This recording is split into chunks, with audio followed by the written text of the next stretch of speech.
Minister, thank you so much. Jonathan Oppenheimer de Beers from South Africa. Really just to ask your opinion of Africa's role in the global economy in the next 10, 15 years, and particularly if you would have any advice to African governments as to how to maximize their role compared to the globe. Are you talking about South Africa or the whole of Africa? Both, sir. Sorry? Both. Well, the whole of Africa consists of very different stages of economic development and therefore different capacity to influence developments in the world. The rest of Africa, apart from South Africa and a few of the more industrialized nations, their strength is in the export of raw materials, and you don't have the capacity to influence or project your ideas across the globe. For South Africa, and in the old days perhaps Namibia together with South Africa, you could dominate the southern African continent. But now, with increasing preoccupations with African problems,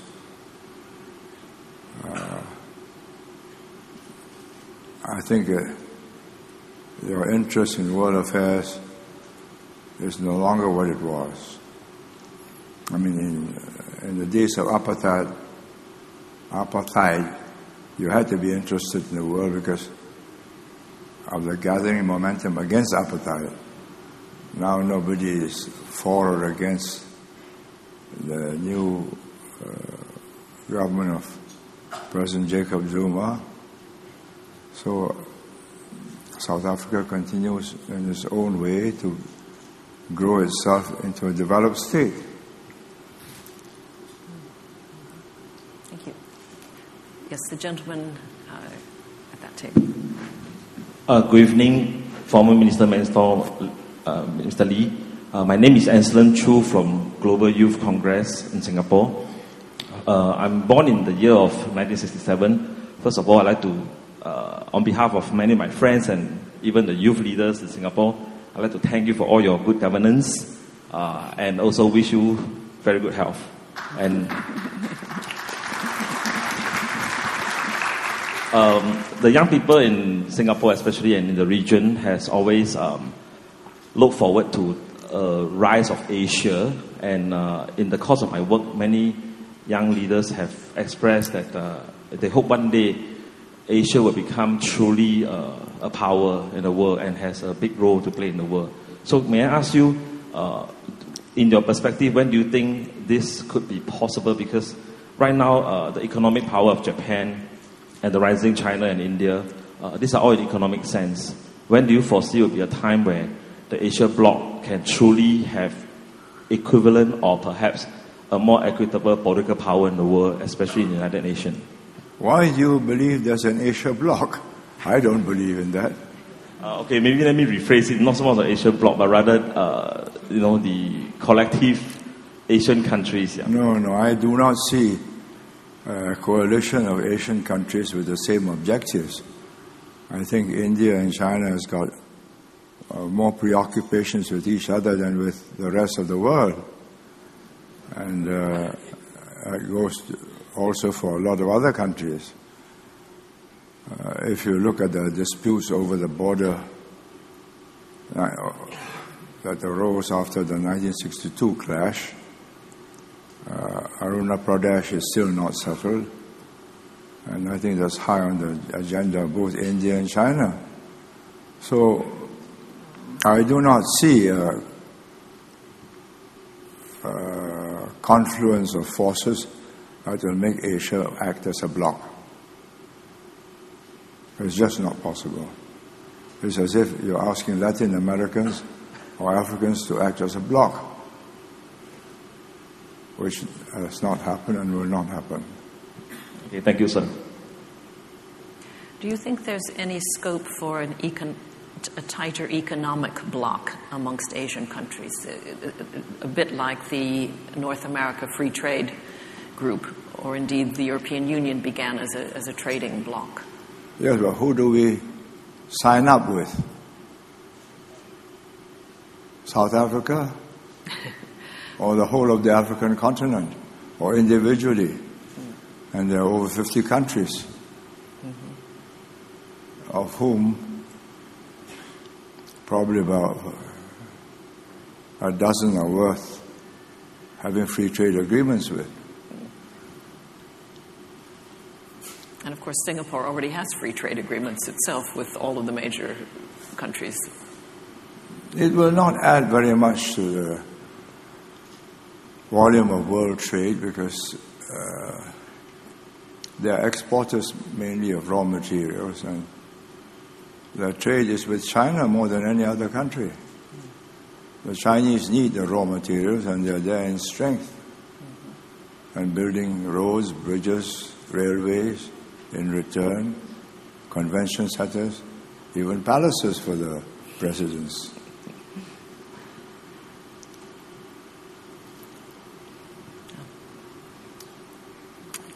Yes, the lady in the front, please. I'm Major General Yao Yingzhu from China. Thank you very much for your very positive assessment about China's future. My question to you is, what in your view are the greatest challenge to China if it is going to continue its rise?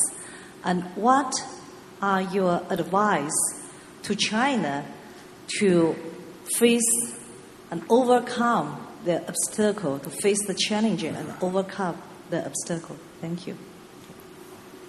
I think the biggest problem in China is the widening income gap between the coastal provinces and the inland provinces. And within the coastal provinces and the cities themselves, the income gaps between the people who are doing well and the people who are not doing well. And the many migrants living on the fringes of the city with no hukou, no covering of education or health.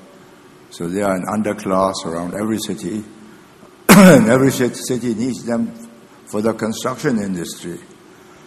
So I see a problem in the making.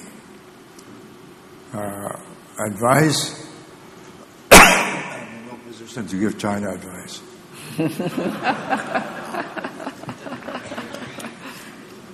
Or perhaps you give it behind the scenes rather than in front of 400 people. You know the problems of China better than I do. Very good. Gentleman in the back, yellow tie. Thank you, Mr. Lee. Richard Yeo from Malaysia. Could you perhaps share with us your medium to long-term view of Malaysia-Singapore economic and political ties? As well as perhaps, do you ever foresee that the two nations may come to some sort of economic or political union in the future, especially in the light of Indonesia emerging as a major economy? Thank you. I think I answered the second question because it's a simple answer. Having had the experience of one merger and being expelled, you don't want to repeat the process. And Indonesia becoming a great power makes no difference to our position. What is the future of economic cooperation? I think it's positive. Najib, your Prime Minister, has brought forth a positive view of bilateral relations and the desire to develop southern Johor, Iskandar Malaysia region, using Singapore as a kind of Hong Kong to Shenzhen, means a complementary set of forces will be let loose, which will make it unprofitable for either side to be unfriendly. You want our investments, we want to invest. Having invested, we don't want problems with Malaysia. And Malaysia, if it wants more investments, must not give us problems. So that's a positive development.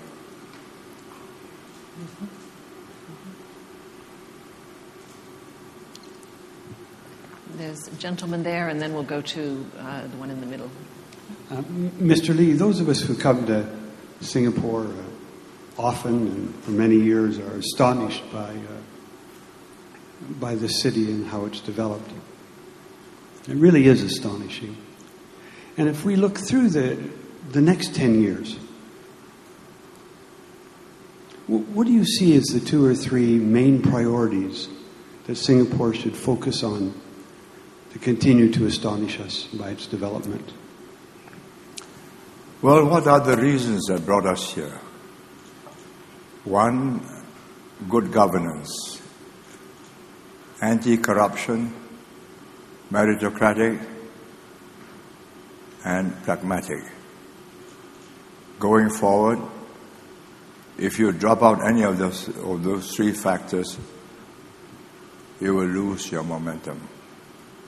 You've got to stay anti-corruption, clean and above board, promotion and jobs regardless of race, language, or religion, based on merit.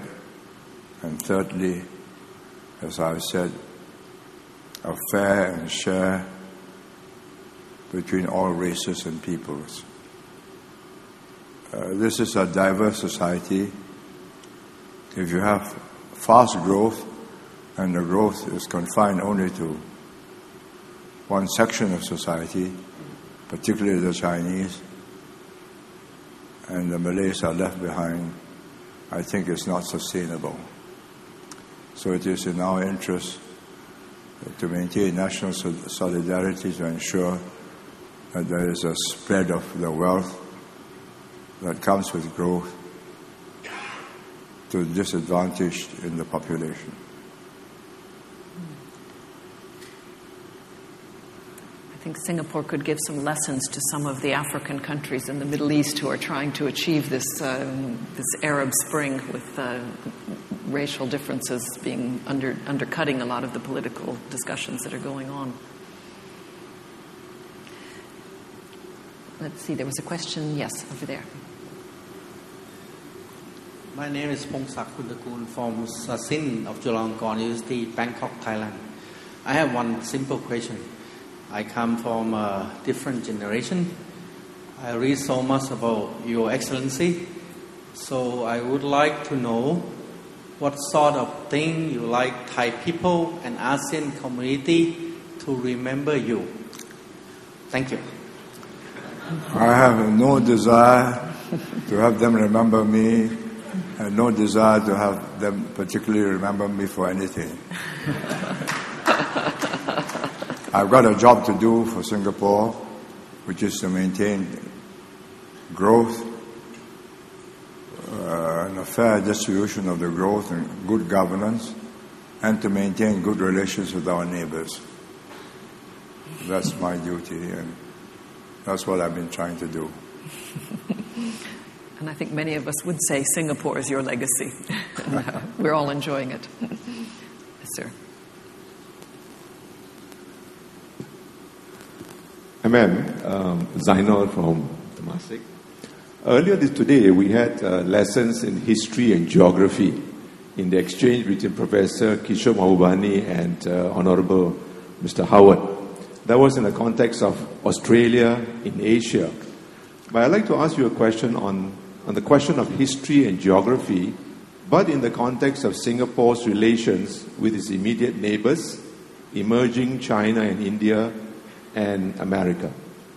Thank you. What's the connection between the first half and the second half?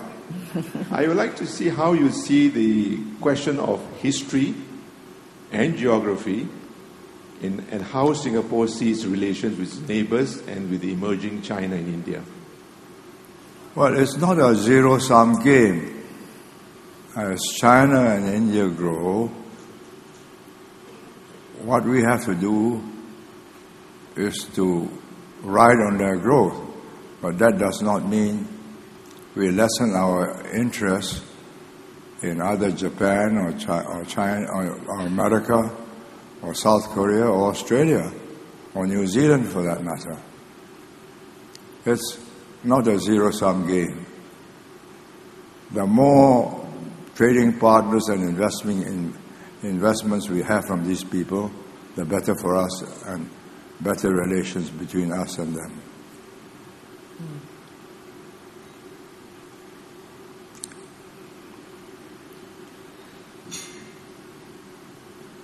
Queries? Perhaps I could follow that last thought. It is striking that Singapore does have such positive relations with all of its major neighbors, trading partners. And when you think about other much larger Asian countries, be it Japan or China or Russia for that matter, they have very few friends in this historic sense. Is it easier for a small country to have positive relations on all sides than it is for a very large country like those with the history they have to develop a cohesive relationship? And I think that's what China wants to do, and so does India. But there are rivalries between them which cannot be ignored.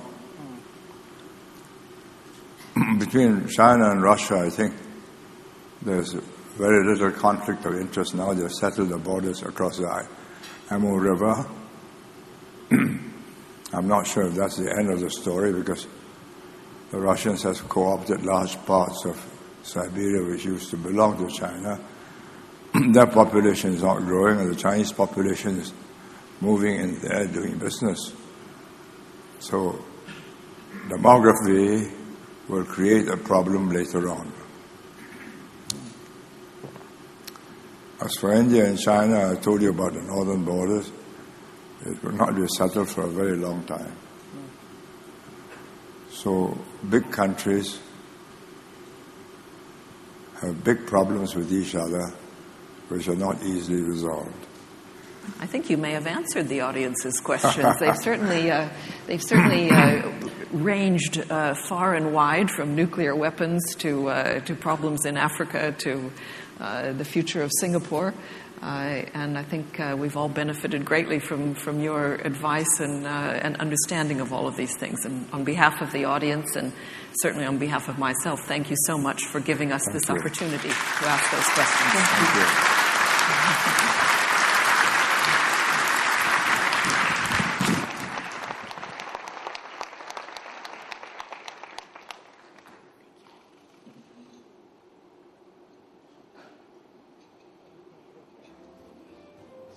Thank you, Mr. Lee and Dr. Julius, for the engaging discussion.